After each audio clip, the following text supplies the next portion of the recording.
जैसा कि देख रहे हैं कि अभी भारतीय लव कुश मंच के द्वारा जो है आज बैठक किया गया है और बैठक में यहाँ काफ़ी संख्या में लोग पहुँचे हुए थे। और आप देख रहे हैं जो यहाँ ब्रह्मदेव पटेल संपूर्ण क्रांति मोर्चा के ऑफिस है और यहाँ काफ़ी लव कुश के लोग थे और अन्य जाति अति पिछड़ा सारे तमाम लोग यहाँ उपस्थित थे। और आप ये जो है कि आज बैठक का मुख्य उद्देश्य था कि अगला जो रणनीति के लेकर के जो है जिस प्रकार से अगला जो है किस तरह से आई थी और तमाम यहाँ जो है पदाधिकारी जो है उपस्थित है, देख रहे हैं। 9 अगस्त को अगस्त क्रांति दिवस और 9 अगस्त को क्रांति दिवस है और उस क्रांति दिवस पर जो है जेपी से भी लोग जुड़े हुए हैं। काफ़ी संख्या में लोग जो है हमारे हैं।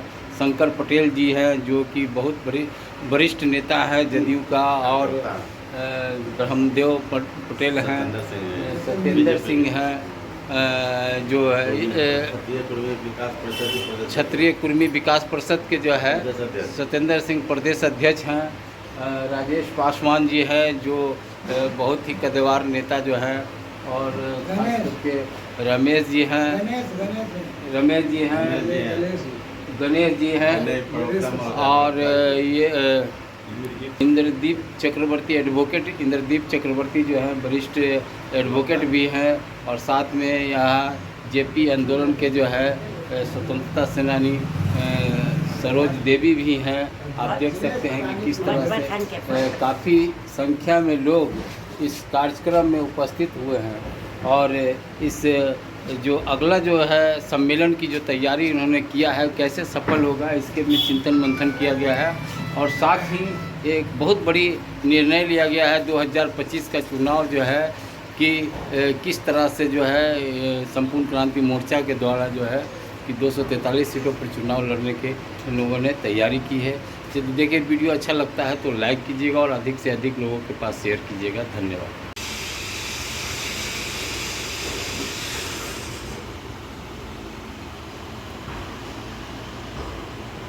चेतना मंच का जो है चेतना मंच का जो है आज बैठक हुआ है, क्या कहना चाहेंगे सर?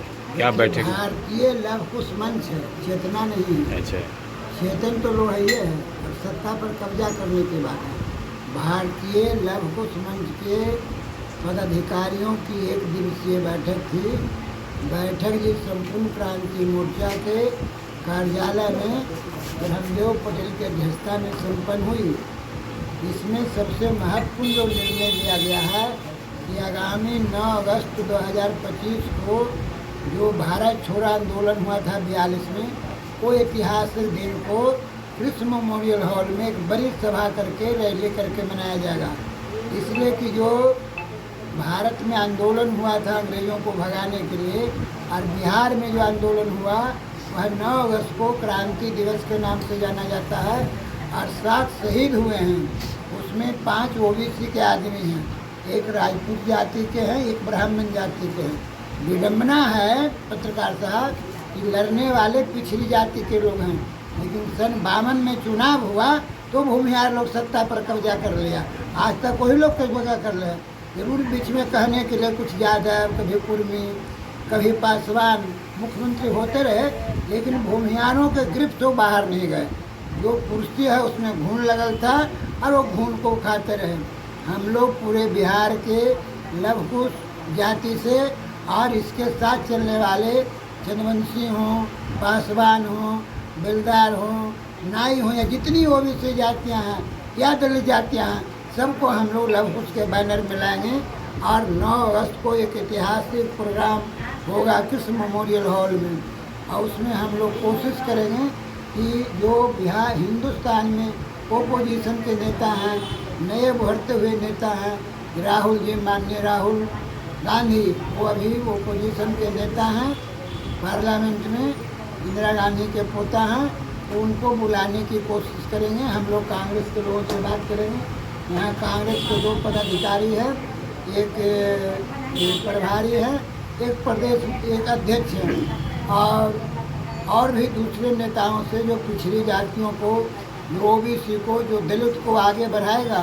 जैसा कि विनोद बाबू कह रहे थे कि एक मेमोरेंडम बनाइए और उस सब पार्टियों को दिया जाएगा कि आपको अगर वोट देगा तो आपको सत्ता में जाएगा तो क्या होगा, तो हर पार्टी लिख देगा। वो आप जनता पार्टी में जाइए, जनता पार्टी के प्रोग्राम जब बन रहा था तो उदाहरण देते हैं कि यहाँ चरण सिंह आए थे जो बाद में गृह मंत्री हुए, और चरण सिंह जयप्रकाश राव के यहाँ थे। हम लोग को बुलाया गया, हम लोग 5-6 आदमी गए, संघर्ष समिति के लोग, उसमें हम थे, नीतीश कुमार थे, लालू यादव थे, शिवानंद तिवारी थे, और उनको कहा कि आप जनता पार्टी के घोषणा पत्र में ये चीज लाइए कि प्रतिनिधियों को वापस बुलाने का अधिकार। चरण सिंह तैयार नहीं था, कहा कि छात्र संघर्ष समिति क्या बोला है। उसने जेपी से मिले, कपिल देव बाबू वहाँ मिले, भोला बाबू थे, कर्पूरी ठाकुर थे। उन्होंने कहा कि चरण सिंह आप कहते हैं कि छात्र संघर्ष में क्या, ये तो पूरा बिहार आंदोलन ही लोग चलाया है, जयप्रकाश बाबू इसी को नेता मानते हैं, और जो जयप्रकाश बाबू चाहेंगे 77 चुनाव में होगा। तो फिर वो माना नहीं, चरण सिंह एयरपोर्ट पर चला गया। हम लोग को गाड़ी से कपिल देव सिंह और कर्पूरी ठाकुर फिर 5-6 लड़कों को एयरपोर्ट ले गए, वो जहाज छोड़वा दिया उनका। सर आगे का रणनीति क्या है, जिस तरह से आपने लौह कुश जो है भारतीय लौह कुश बता रहे हैं, क्या लगता है चुनाव में किस तरह के आप लोग के भागीदारी रहेगी, क्या गठबंधन के साथ महागठबंधन की भागीदारी रहेगी। और हम वो बता रहे थे कि एयरपोर्ट पर बजाते वहाँ जो गेस्ट हाउस है, चरण सिंह से बातचीत हुआ, उसमें 3 माह बना था कि प्रशांतपुर मेरे 2 सम्मेलन में आया था, राजगीर में और बेगूसराय में भाषण दिया।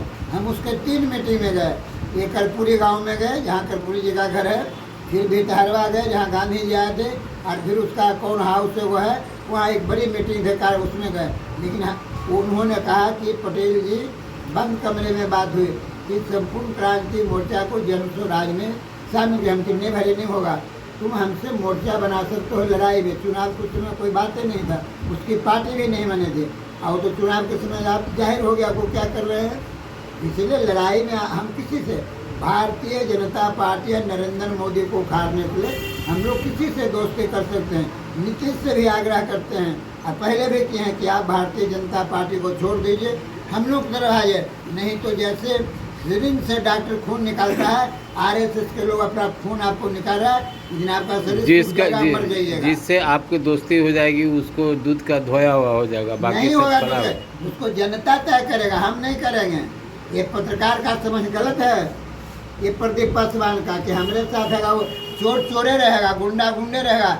इंसान कोई भी चोर आदमी, कोई भी गुंडा आदमी, कोई भी बदमाश आदमी, कोई भी रेपर आदमी संपूर्ण क्रांति मोर्चा में नहीं आएगा, वो लव कुश मंच में नहीं आएगा।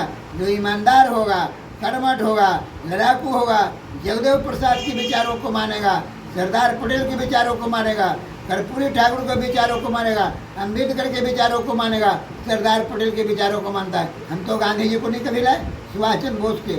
जेपी की उस बात को आप याद रखिए, जेपी ने कहा था, बराबर कहते हैं, 5 तारीख को हमारी नीतीश से बात हुई, उस दिन भी मैंने कहा कि 2 बात तुम नीतीश कुमार भुला रहे हो 20 साल में, कितनी लंबी जेल तुम्हारी देख लिया है, जेल देखेंगे नारा लगता था ना 74 में, और दूसरा लगता था सच कहना है अगर बात है तो सब भी हम भी बागी हैं, वो नारा आज भी लग रहा है। जो कल है तुम धमकी हमको दे रहे थे सचिवालय में कि जेल आपका हो सकता है, तो ये 75 साल में हम जेल जाने के लिए तैयार हैं, लेकिन तुम्हारी हैसियत कहाँ है? सर एक सवाल था, मुख्यमंत्री से हटोगे, एक कुत्ता तुम्हारे घर पर नहीं जाएगा। सर एक सवाल था सर, मान लिया जाए कि आपको नीतीश कुमार जी अभी आपके गठबंधन में रख लेते हैं और आपका सीट शेयरिंग की बात करती है, तो क्या लगता है आप के बारे में जो आपका सवाल हुआ गलत, उसका हम कोई जवाब नहीं देंगे, इसलिए मैंने आप गलत आदमी के साथ एनडीए के गठबंधन में नहीं छोड़े। पहले शर्त है कि नीतीश कुमार भाजपा जैसे गंदे पार्टी से बाहर आवे तब बातचीत होगा। अभी उनसे जो बातचीत होता है वो जनता के मुद्दे पर होता है, और मुख्यमंत्री के हैसियत से होता है। वो पार्टी का अध्यक्ष भी अब नहीं है, पार्टी का अध्यक्ष दूसरे को बना दिया है। परिचय दीजिए। हो गया। और प्रोग्राम आपने सुना 9 तारीख को, दूसरा प्रोग्राम है 22 तारीख को दिल्ली में जंतर मंतर पर जेपी सेनानी की रैली है। 10 सूत्री मांग पर हम लोग प्रधानमंत्री को घेर रहे हैं। और 29 तारीख को 15 पार्टी का जो जन मोर्चा है उसकी बैठक होगी, उसमें हम लोग तय क्या हो ना कि 240 सीट पर लड़ेंगे, उसको आगे बढ़ाएंगे। परिचय मेरा हुआ ब्रह्मदेव पटेल, जेपी सेनानी, लव कुश मंच के संयोजक बिहार के। यही मेरा परिचय है। धन्यवाद। जय हिंद, जय भारत। आप